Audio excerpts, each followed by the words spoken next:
In today's video, I'm going to teach you how to automatically link students to a course when they join a specific group using the group share link feature. This is a really useful setup if you want to simplify the student experience and make sure people are directed exactly where they need to go. Instead of manually guiding each person after they join a group, you can generate a special share link that connects the group to a course destination. That way, when students use the link, they'll land in the right place right away.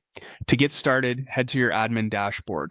This is where you'll manage the settings related to your users and groups. Once you're there, go to the Users section and then select Groups. In this area, you'll see the list of groups that have already been created in your account. Find the specific group you want to connect to a course. Next to that group, click the three dots, also known as the ellipses, to open the Action menu. From that menu, choose Generate Link. This will open the share link settings for that group. Now you'll see an option labeled Student Will Land On. This is where you decide which course students should be directed to when they join through this link.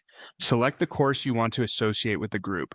This step is important because it controls the destination students will see after using the group link. After that, choose whether the link should send students to the product landing page or the product checkout page.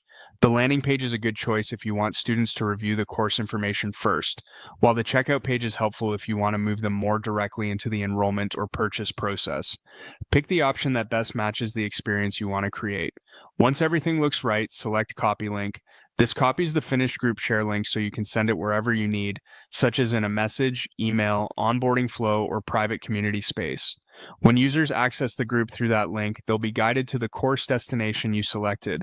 Before sharing it widely, it's a good idea to double check that you selected the correct group, the correct course, and the right destination page. A small review here can help avoid confusion later. That's it. You've now created a group share link that automatically guides students to the right course experience, making the process smoother for both you and your users.